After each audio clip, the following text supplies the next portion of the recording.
वहीं आदरणीय मोदी जी के नेतृत्व वाली केंद्र सरकार के सहयोग से राज्य को दुर्गम सीमांत क्षेत्रों में सड़क को संपर्क को और मजबूत बनाने के लिए सीमा सड़क संगठन BRO और प्रधानमंत्री ग्रामीण सड़क योजना की बृहत परियोजनाएं प्रारंभ की गई।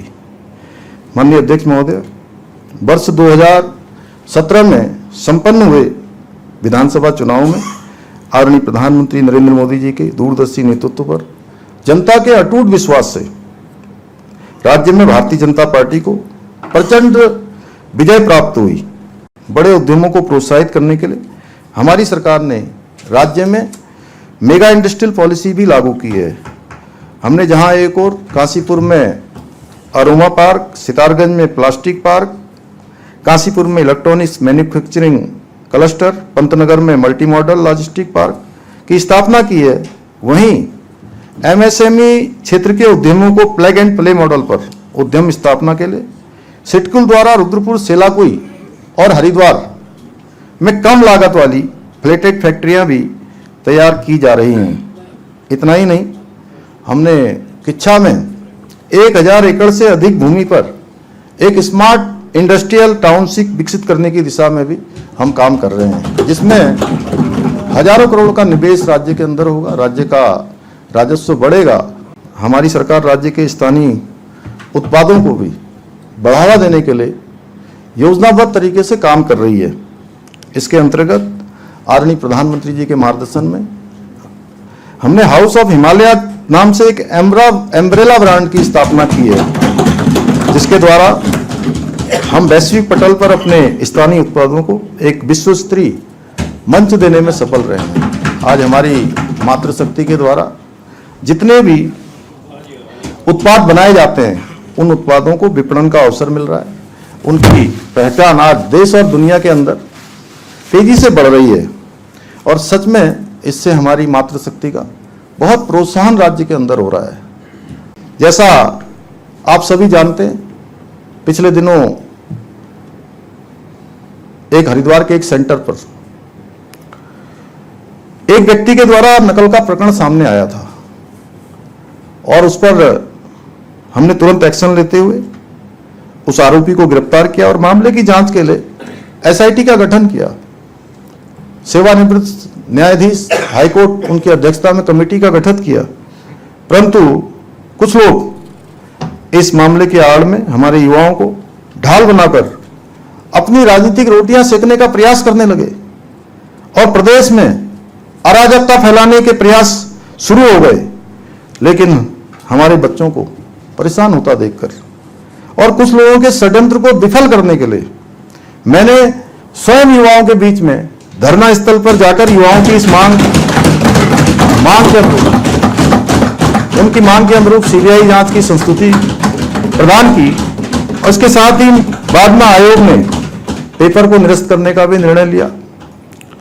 हमारे इस निर्णय के बाद कुछ लोग कहने लगे कि हम युवाओं के आगे झुक गए हैं या कमजोर पड़ गए हैं। मैं आज आपके माध्यम से स्पष्ट रूप से ऐसे लोगों से कह देना चाहता हूं कि हमारी सरकार युवाओं के भविष्य को लेकर प्रतिबद्ध है, संकल्पबद्ध है और युवाओं के बेहतर भविष्य के लिए हम जहां सर झुका सकते हैं और आवश्यकता पड़े तो सर कटा भी सकते हैं। जिस दिन मुख्य सेवक के रूप में 4 जुलाई 2021 को इस दायित्व पर काम करना प्रारंभ किया था, उसी दिन मैंने संकल्प लिया था कि राज्य के जितने भी पद रिक्त हैं, उन रिक्त एक एक पदों को भरा जाएगा, ये मेरा संकल्प है। और उस समय लगभग 22,000 से अधिक पद रिक्त थे, उन पर हमने नियुक्तियां प्रारंभ शुरू कर दी थी और तभी से जब से ये नियुक्तियां विज्ञप्तियां निकलना प्रारंभ हुई, परीक्षाएं आयोजित होने लगी, तो वर्षों से उत्तराखंड में दीमक की तरह खाने वाला नकल माफिया फिर से सक्रिय हो गया। आदरणीय अध्यक्ष महोदय, आपके माध्यम से मैं सम्मानित सदन को बताना चाहता हूं कि उत्तराखंड में देश का सबसे सख्त नकल कानून लाकर हमने नकल माफिया की रीढ़ तोड़ने का काम किया है। इसी का परिणाम है कि पिछले 4.5 वर्षों में हम रिकॉर्ड 26,000 से अधिक युवाओं को सरकारी नौकरियां प्रदान करने में सफल रहे हैं। इस बहुत ही गरिमामयी सदन में सच में ईश्वर को साक्षी मानकर ये कह सकता हूं कि हमारे प्रधानमंत्री जी ने जो बाबा केदार की भूमि से उनके मुंह से जो शब्द निकले वो कोई सामान्य शब्द नहीं थे, वो शिव रूपी शब्द थे जो शिव के धाम पर निकले थे। उनके मुंह से निकला था कि 21वीं सदी का तीसरा दशक उत्तराखंड का दशक होगा। और सच में मुझे पूरा भरोसा है कि उस दशक को उत्तराखंड का दशक बनाने में अगर सबसे बड़ी महत्वपूर्ण भूमिका कोई निभाने वाली है, उस क्रांति की कोई अग्रदूत बनने वाली हैं, तो वो हमारी माताएं बहनें बनने वाली। हमारे प्रतिपक्ष के लोग ये बताएंगे कि जब हम लैंड जिहाद के खिलाफ कार्रवाई करते हैं तो उत्तराखंड की पवित्र धरती पर नकली मजारों को बनाकर हमारी सरकारी जमीनों पर हड़पने वालों पर कार्रवाई करते हैं, तो उसमें क्या परेशानी है?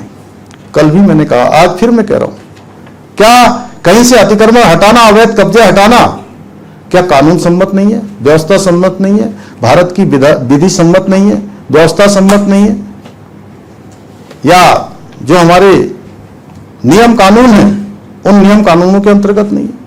हमारा किसी को टारगेट करना कोई उद्देश्य नहीं है। हमारा राज्य देवभूमि उत्तराखंड है, शांत प्रदेश है, सब एक दूसरे के साथ मिलकर रहते हैं, सब प्रेम पूर्वक व्यवहार करते हैं। लेकिन मैं समझता हूं कि अवैध रूप से अतिक्रमण, अवैध रूप से कब्जे, अवैध रूप से नीली चादर, हरी चादर, पीली चादर डालकर सरकारी जमीनों को कब्जाना, मैं समझता हूं पक्ष वाले भी कहेंगे खराब है, तो विपक्ष वाले भी उसको हाँ नहीं कहेंगे, प्रतिपक्ष के लोग भी नहीं कहेंगे। तो हम इन पर कार्रवाई कर रहे हैं। और मुझे सम्मानित सदन को बताते हुए अत्यंत प्रसन्नता हो रही है कि लैंड जिहाद पर कड़ी कार्रवाई करते हुए हमने अभी तक 9,000 से अधिक की सरकारी भूमि को इस अतिक्रमण से मुक्त कराया है। और इस काम की, हमारे इस कदम की आज देश भर में सर्वत्र प्रशंसा हो रही है। बोले हम चांद पे प्लॉट दिला देंगे, आपको 15 लाख अकाउंट में पहुंचा देंगे, कितने करोड़ नौकरी दे देंगे। ये अमेरिका से ठोकर खाए हुए लोग हैं, अमेरिका इन्हें डरा रहा है, इसलिए चुनाव में इनके नाकामी पर बहस न हो, इसलिए ये इस तरह की लैंग्वेज कर रहे हैं। इस बीजेपी में बड़े बड़े गप्पू हैं और उनके चप्पू हैं हमारे। उन्होंने गांधी जी के 3 बंदरों से तुलना करी और कहा कि तो वहाँ तो 2 ही हैं, वहाँ तो 2 ही होंगे ना, एक गप्पू और बाकी चंपू। रघुनाथपुर की जनता से क्या, गप्पू और चंपू से बिहार बचाओ।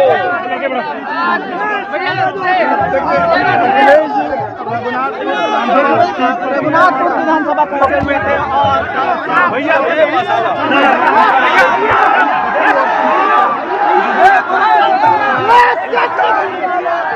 जो आप पैदावार कर रहे हो, पहले तो हमारे बिहार के गरीब जो गांव में रहने में जमीन नहीं, और अगर खेतीबाड़ी है भी, मेहनत करके अगर वो खेतीबाड़ी कर भी लें तो सरकार की तरफ से कोई मदद नहीं मिल रहा है, उन्हें लाभ नहीं पहुंच पा रहा है। और उसका परिणाम ये है कि हमारा किसान और गांव में रहने वाला गरीब होता जा रहा है। कुछ लोग बहुत पैसा कमा रहे हैं, इतना पैसा कमा रहे हैं जिसकी आप कल्पना नहीं कर सकते। इसलिए नौकरी बनाम भाजपा का है चुनाव, लेकिन ये चुनाव अमीर बनाम गरीब की चुनाव है। गरीब एक तरफ खड़ा हो गया है, अमीर भाजपा के साथ खड़े हैं, बड़े बड़े उद्योगपति भाजपा के साथ खड़े हैं। और केवल उद्योगपति नहीं खड़े हैं, हमारे कुछ पत्रकार मित्र जो बड़े बड़े चैनल वाले हैं, ये चैनल नहीं है, ये न्यूज के चैनल नहीं है, इनके पीछे बड़े बड़े उद्योगपति जिनको लाभ पहुंचा रही है बीजेपी, वो खड़े हुए हैं। और बीजेपी ने कितना उधार पैसा कर दिया है, लगातार उधार होता जा रहा है, उधार होता जा रहा है। हमारे नौजवानों पढ़े लिखे होंगे, जानते होंगे, गूगल से लेकर के सब चीजों की जानकारी हासिल कर लेते हैं। बताओ देश पर उधार हो गया, पैसा करें कर दिया नहीं। ये जो बीजेपी वाले हम लोगों से आपसे पूछ रहे हैं कि नौकरी दोगे कैसे, क्योंकि नौकरी भारतीय जनता पार्टी के एजेंडे में कभी नहीं रही। अगर भारतीय जनता पार्टी के एजेंडे में नौकरी होती तो आज वो नौकरी दे रहे होते। बताओ, नौकरियां छीनने का काम किया उन्होंने कि नहीं किया? कि ये चुनाव केवल बिहार का चुनाव नहीं है, देश की भविष्य की राजनीति का चुनाव है और बिहार की खुशहाली का चुनाव है। जब सरकार बदलेगी तब बिहार बदलेगा, इसलिए बिहार बदलने का चुनाव है। बताओ, बिहार बदलना चाहते हो आप लोग? अगर बिहार बदलना चाहते हो तो सरकार बदलने के लिए तैयार हो कि नहीं तैयार हो? और उस समय हम आपसे निवेदन अपील करने आए हैं, जब महागठबंधन के सभी नेताओं ने मिलकर के ये तय किया है कि नई उम्र के एक नौजवान मुख्यमंत्री बनने जा रहे हैं, तेजस्वी मुख्यमंत्री बनने जा रहे हैं। बताओ, ये हवा चल रही है कि नहीं चल रही है पूरे बिहार में? हमें तो उत्तर प्रदेश में पता लग रहा है, दिल्ली वालों को भी पता है कि बिहार में बदलाव की प्यास चल रही है। अब की बार और बीजेपी बिहार से बाहर। बताओ, बीजेपी बिहार से बाहर होगी कि नहीं होगी? और कहता हूं, जिस धरती ने ऐसे महान भगवान गौतम बुद्ध जी को दुनिया में एक संदेश देने का काम किया, जहां बिहार का चुनाव हो रहा है, इस बिहार के चुनाव का भी संदेश न केवल आपके बिहार के लिए है, बल्कि यहां का संदेश पूरे देश में जाने वाला है।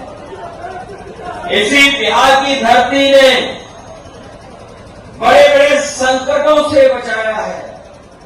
इसी बिहार की धरती ने बड़े बड़े आंदोलन तैयार किए हैं, और जब कभी भी देश और समाज के सामने कोई संकट आया तो इसी बिहार की धरती के लोगों ने, महान जनता ने साथ देकर के कोई संदेश देने का काम किया। एक बार फिर बड़ी उम्मीद से पूरा देश बिहार की जनता की तरफ देख रहा है। यहां पर जब राष्ट्रपिता महात्मा गांधी सत्याग्रह के आंदोलन को और अंग्रेजों के खिलाफ जब यहां बिहार की धरती से संदेश दिया था, तो पूरा का पूरा देश साथ आ गया। अगर सही मायने में हिसाब किताब लगाओगे तो बताओ, 20 साल का हिसाब किताब लोगे, 30 साल का हिसाब किताब? 20 साल यहां की सरकार का, और दिल्ली वालों का हिसाब किताब कौन लेगा? उनकी सरकार कितने साल से चल रही है? 11 साल हो गए लगभग, 20 साल यहां पर। और जब तेजस्वी जी नौकरी देने लगे थे, जब बिहार से लेकर के पूरे देश में ये संदेश जाने लगा कि बिहार में तेजस्वी नौकरी दे रहे हैं, रोजगार के अवसर निकल रहे हैं, बिहार में विकास की ओर ले जा रहे हैं, तो यही बीजेपी वालों ने साजिश षड्यंत्र करके सरकार हटा दी। और सरकार इसलिए हटाई, वो जानते हैं कि अगर सरकार यहां पर नौकरी दे देती तो पूरे देश के नौजवान भी भारतीय जनता पार्टी से नौकरी मांगते, रोजगार मांगते। बदलाव मांग रहे हैं, परिवर्तन मांग रहे हैं, और इस बार परिवर्तन होने जा रहा है। इस परिवर्तन के साथ नई सरकार बनाओ, और नई सरकार बनने पर हम लोग तेजस्वी की मदद करेंगे। जो उन्होंने कहा है कि नौकरी देना, जीविका को 30,000 रुपए महीने देना, और गरीब परिवार की महिलाओं को 2500 रुपया देना, हम उनको भरोसा दिलाते हैं कि अपने अनुभव का पूरा उनको मदद करने का काम करेंगे, जिससे वो सरकार ऐसी चलाएं जिससे बिहार के लोग खुशहाली के रास्ते से जुड़ जाएं। इसलिए मदद करो लोग मिलकर के मदद करोगे आप लोग। ये मानिए कि सरजीत जी बहुत अच्छे वोटों से जीत के जा रहे हैं, पहले से ज्यादा वोटों से जिताओगे, महंगाई के खिलाफ मतदान करोगे और बेरोजगारी के खिलाफ करोगे मतदान, और उनके जो चुनावी दूल्हा हैं उन्हें तो पता लग गया कि वो भी मुख्यमंत्री बनने वाले नहीं हैं।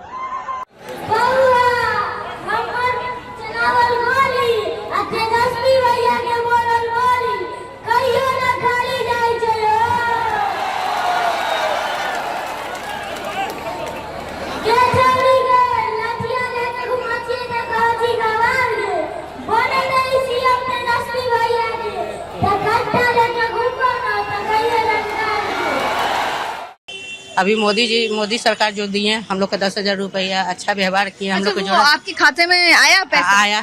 तो क्या कीजिएगा उससे? दुकान है, हम दुकान में लगाएंगे। साड़ी लिया आपने उससे? और दिवाली से पहले आ गया था पैसा? छठ से पहले आ गया था? छठ से पहले आ गया। तो लीजिए, लिया आपने साड़ी? लिए। अच्छा लगता है? अच्छा लगता है। तो वो तो उन्होंने वादा किया है कि वो देंगे बाद में भी, देंगे। लेकिन वादा तो तेजस्वी यादव ने भी किया है कि वो भी देंगे। वो देंगे तो उनको से हमको नहीं ना लेना है, हमको मोदी सरकार से लेना है ना। अच्छा, उनसे नहीं ना लेना है? नहीं लेना। क्यों लेना? क्यों नहीं लेना है? हम लोग का बाल बच्चा के सोसाइटी दे रहे हैं, अच्छा से पढ़ा लिखा रहे हैं, सारा व्यवहार कर रहे हैं, औरत के जो अच्छा व्यवहार है, इसीलिए है। बस हम देंगे मोदी सरकार का। मोदी जी ऊपर रहेंगे, नीतीश बाबू नीचे रहेंगे। ये बहुत इंटरेस्टिंग बात है कि तेजस्वी जी से लेना ही नहीं है। नहीं, हमको नहीं लेना है।